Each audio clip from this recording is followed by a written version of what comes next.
सुबह चमेली इसी बीच तीर्थ यात्रा से लौटने के बाद सीधे कमला के घर आती है। कमला, अरे शंकर जी नहीं, बहुत समय लगा दी तुमने आने में। हाँ, टाइम का मैं बहुत कर दिया। मेरा सामान दे, मेरा मटका मुझे वापस कर दे। अरे हाँ, ये लो। चमेली ये मटका रख दो। एक बार इस मटके को देख तो लो, इसमें सोने के सिक्के है या नहीं। हाँ हाँ, चलो चलो देखो।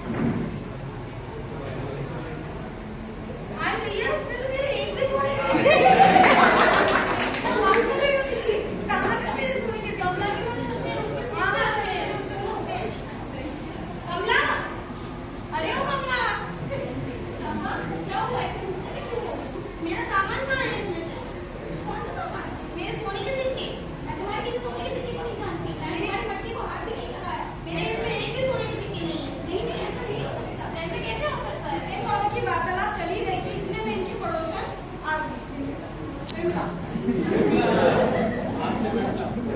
क्या हो रहा है यहाँ? इतना शोर किस बात का हो रहा है? अरे देखो बिमला, ये मुझ पर झूठे इल्जाम लगा रही है। कैसे इल्जाम? झूठे इल्जाम लगा रही है। मैंने कोई चोरी नहीं की। तुमने झूठ बोला? कैसा झूठ बोला? इसने मेरे सारे सोने के सिक्के लिए। क्या सारे सोने के सिक्के चुरा लिए? एक भी नहीं छोड़ा। एक भी नहीं छोड़ा। इल्जाम लगा रही है झूठ पर। ये तो बहुत बुरा हुआ तुम्हारे साथ। क्या तुम्हें मुझ पर भरोसा नहीं था? तुम मुझे देख ही नहीं जाते। अब एक काम करो, तुम दोनों अपनी समस्या तेनाली के पास लेकर जाओ, वही इस समस्या का समाधान बता दो। चलो। अच्छा वो तेनाली क्या होगी? यही इसने मेरे सारे सोने के सिक्के ले लिए। उस मटके में जो मटका मैं सुरक्षित रखती नहीं। नहीं तेनाली जी, तुम मुझे इल्जाम लगा रही है।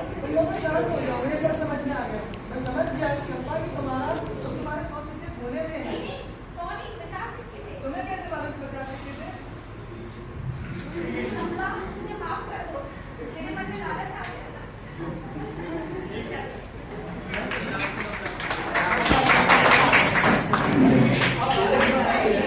Asif started over in this strongly get a management license. We don't like to trust in an organization our best friend or our employer because our friend can be a rival anytime.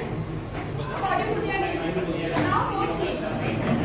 Now in the fourth scene, there is a Raja and Anurag, Manji as Aniket Tiwari, Sonali as Pradeep Patel, Yashika as Murtika's wife, Aditya Lakhotia as Murtika.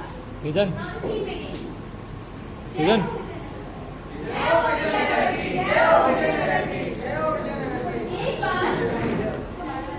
एक बार राजा कृष्णदेव राय ने उड़ीसा राज्य पर विजय पाई थी और इस राज्य को जीतकर विजय होकर अपने राज्य विजयनगर लौटे थे।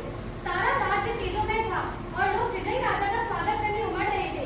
राज दरबार विजय मनाने के लिए इकट्ठा हुआ था। मेरे प्यारे मंत्रियों, आज मैं बहुत खुश हूँ। हमें एक उत्सव मनाना चाहिए, पर क्या किया जाए? निर्माण करो, इससे दिक्कत तो राज। यह तो अति उत्तम विचार है।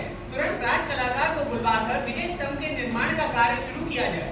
अब कलाकार को बुलाया गया। उसे मंत्रीगणों ने कार्य के बारे में समझाया और कहा कि विजय स्तंभ का कार्य बड़ी ही सावधानी एवं सुंदरता से करें। कलाकार विजय स्तंभ का निर्माण करो, जिसे देखकर हमारा पूरा राज्य मंत्रमुग्ध हो जाए। जी हाँ, आपके आज्ञा पालन करो। कलाकार की बात सुनकर अपने घर की तरफ जाने लगा। तब वह जब अपने घर पहुंचा तो उसकी पत्नी उसका इंतजार कर रही थी। वह बड़े ही गुस्से में थी। कहाँ देखो? अरे भाग्य, तुम्हें क्या हुआ है? गुस्से में क्यों? मैं तुमसे पूछा, चलो उसका उत्तर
स्तंभ का अति सुंदर कलाकारी करी है, इसलिए मैं इसे इनाम देना चाहता हूँ। तुम्हें जो मांगना है मांग लो। महाराज आपने मुझे बड़ा सुंदर मौका दिया है, आपने मुझे दिया है, मैं उससे बहुत खुश हूँ। ऐसा कुछ नहीं चाहिए महाराज। ऐसा मत कहो, तुम्हें कुछ ना कुछ तो लेना ही होगा।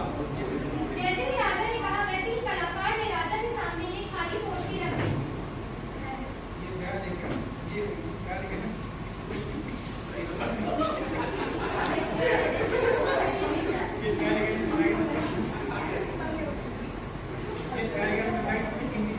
सबसे कीमती चीज हीरे या जवाहरात, सोना या चांदी, जो चाहिए वो मांग लो। मैं तुम्हारे काम की तुलना में यह सब चीज फीकी है। महाराज आपने जो भी फरमाया उसकी संसार में कोई ना कोई कीमत जरूर है, मगर मुझे जो चाहिए उसकी संसार में क्या कीमत है, और अगर आप मुझे देंगे तो मैं आपका स्वीकार करूँगा। राजा असमंजस में पड़ गया और कोई भी नहीं जान पाया कि वह मांग क्या रहा है। मैं समझता हूँ तेनाली इस प्रश्न का उत्तर बहुत के लिए सही है। तेनाली, इस कलाकार को संसार की सबसे कीमती चीज चाहिए जो वह मांग रहा है, तुम्हें बताना होगा वो क्या है। और चिंता बिल्कुल मत कीजिए महाराज, जो कुछ बोलो मैंने सब सुना। कलाकार ये पोटली मुझे दो।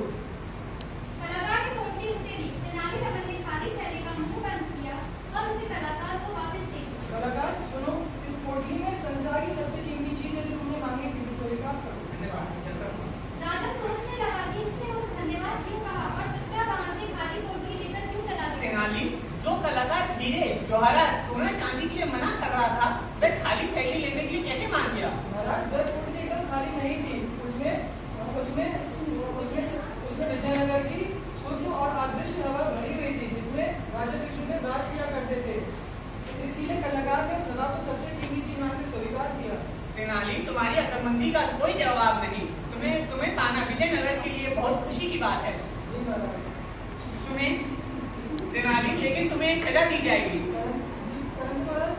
तुम्हें एक दिन के लिए भी अवकाश नहीं दिया जाएगा, यही तुम्हारी सजा है।